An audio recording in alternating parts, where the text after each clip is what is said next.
चलिए शुरू करते हैं। आज एक नए वीडियो के साथ आज हम बताएंगे डॉक्टर भीमराव अंबेडकर के बारे में। वीडियो पसंद आए तो मेरे चैनल को लाइक और सब्सक्राइब जरूर कर दें। अंबेडकर का जन्म 14 अप्रैल 1891 को ब्रिटिश भारत के मध्य भारत प्रांत, अब मध्य प्रदेश में स्थित महू नगर सैन्य छावनी में हुआ था। वे रामजी मालोजी सकपाल और भीमाबाई की 14वीं व अंतिम संतान थे। उनका परिवार कबीर पंथ को मानने वाला मराठी मूल का था और वो वर्तमान महाराष्ट्र के रत्नागिरी जिले में आंबड़वे गांव के निवासी थे। वे हिंदू महार जाति से संबंध रखते थे, जो तब अछूत कही जाती थी, और इस कारण उन्हें सामाजिक और आर्थिक रूप से गहरा भेदभाव सहन करना पड़ता था। भीमराव अंबेडकर के पूर्वज लंबे समय से ब्रिटिश ईस्ट इंडिया कंपनी की सेना में कार्यरत रहे थे और उनके पिता रामजी सकपाल भारतीय सेना की महू छावनी में सेवारत थे तथा यहां काम करते हुए वे सूबेदार के पद तक पहुंचे थे। उन्होंने मराठी और अंग्रेजी में औपचारिक शिक्षा प्राप्त की थी। अपनी जाति के कारण बालक भीम को सामाजिक प्रतिरोध का सामना करना पड़ रहा था। विद्यालयी पढ़ाई में सक्षम होने के बावजूद छात्र भीमराव को छुआछूत के कारण अनेक प्रकार की कठिनाइयों का सामना करना पड़ता था। 7 नवंबर 1900 को रामजी सकपाल ने सातारा की गवर्नमेंट हाई स्कूल में अपने बेटे भीमराव का नाम भिवा रामजी आंबड़वेकर दर्ज कराया। उनके बचपन का नाम भिवा था। आंबेडकर का मूल उपनाम सकपाल की बजाय आंबड़वेकर लिखवाया था, जो कि उनके आंबड़वे गांव से संबंधित था। क्योंकि कोंकण प्रांत के लोग अपना उपनाम गांव के नाम से रखते थे, अतः आंबेडकर के आंबड़वे गांव से आंबड़वेकर उपनाम स्कूल में दर्ज करवाया गया। बाद में एक देव रुखे ब्राह्मण शिक्षक कृष्णा केशव आंबेडकर, जो उनसे विशेष स्नेह रखते थे, ने उनके नाम से आंबड़वेकर हटाकर अपना सरल आंबेडकर उपनाम जोड़ दिया। तब से आज तक वे आंबेडकर नाम से जाने जाते हैं।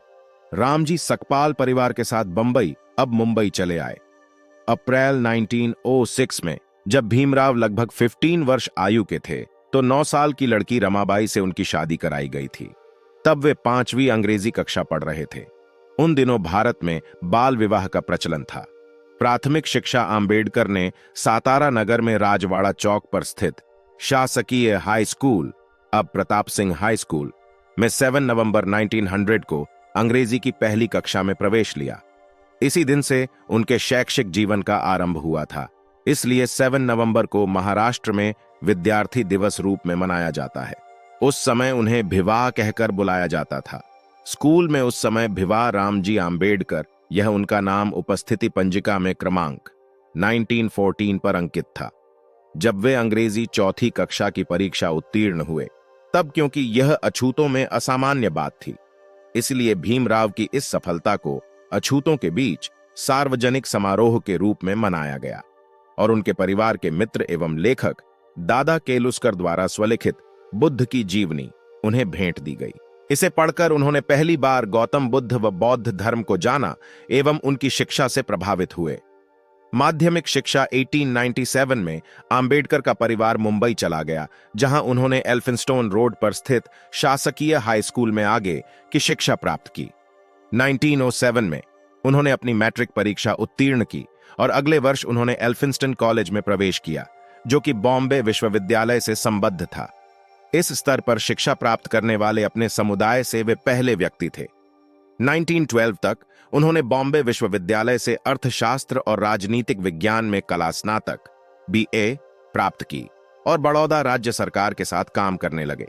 उनकी पत्नी ने अभी अपने नए परिवार को स्थानांतरित कर दिया था और काम शुरू किया जब उन्हें अपने बीमार पिता को देखने के लिए मुंबई वापस लौटना पड़ा, जिनका 2 फरवरी 1913 को निधन हो गया।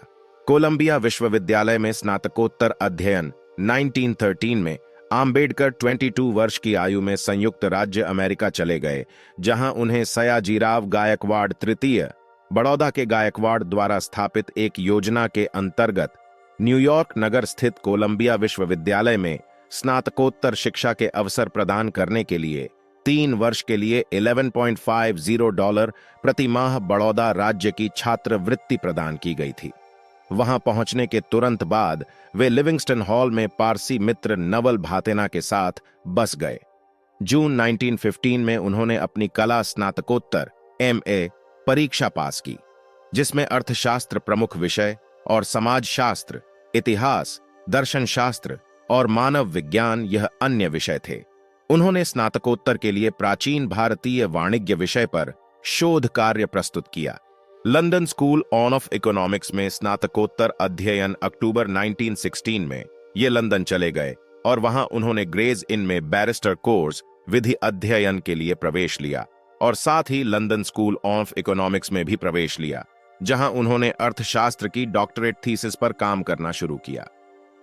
जून 1917 में विवश होकर उन्हें अपना अध्ययन अस्थायी तौर पर बीच में ही छोड़कर भारत लौट आए, क्योंकि बड़ौदा राज्य से उनकी छात्रवृत्ति समाप्त हो गई थी। लौटते समय उनके पुस्तक संग्रह को उस जहाज से अलग जहाज पर भेजा गया था जिसे जर्मन पनडुब्बी के टारपीडो द्वारा डुबो दिया गया।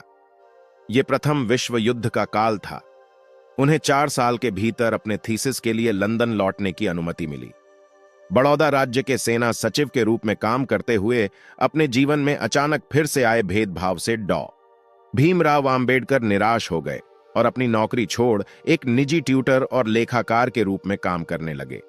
यहां तक कि उन्होंने अपना परामर्श व्यवसाय भी आरंभ किया, जो उनकी सामाजिक स्थिति के कारण विफल रहा। अपने एक अंग्रेज जानकार मुंबई के पूर्व राज्यपाल लॉर्ड सिडनेम के कारण उन्हें मुंबई के Sydenham college of commerce and economics में राजनीतिक अर्थव्यवस्था के प्रोफेसर के रूप में नौकरी मिल गई। 1920 में कोल्हापुर के शाहू महाराज अपने पारसी मित्र के सहयोग और कुछ निजी बचत के सहयोग से वो एक बार फिर से इंग्लैंड वापस जाने में सफल हो पाए तथा 1921 में विज्ञान स्नातकोत्तर MSc प्राप्त की, जिसके लिए उन्होंने provincial decentralisation of imperial finance in British India, British Bharat में शाही अर्थव्यवस्था का प्रांतीय विकेंद्रीकरण खोज ग्रंथ प्रस्तुत किया था। 1922 में उन्हें ग्रेज इन ने बैरिस्टर एट लॉज डिग्री प्रदान की और उन्हें ब्रिटिश बार में बैरिस्टर के रूप में प्रवेश मिल गया। 1923 में उन्होंने अर्थशास्त्र में DSc डॉक्टर ऑफ साइंस उपाधि प्राप्त की। उनकी thesis the problem of the rupee, its origin and it's solution, रुपये की समस्या, इसकी उत्पत्ति और इसका समाधान पर थी। लंदन का अध्ययन पूर्ण कर भारत वापस लौटते हुए भीमराव आंबेडकर 3 महीने जर्मनी में रुके, जहां उन्होंने अपना अर्थशास्त्र का अध्ययन बॉन विश्वविद्यालय में जारी रखा। किंतु समय की कमी से वे विश्वविद्यालय में अधिक नहीं ठहर सके।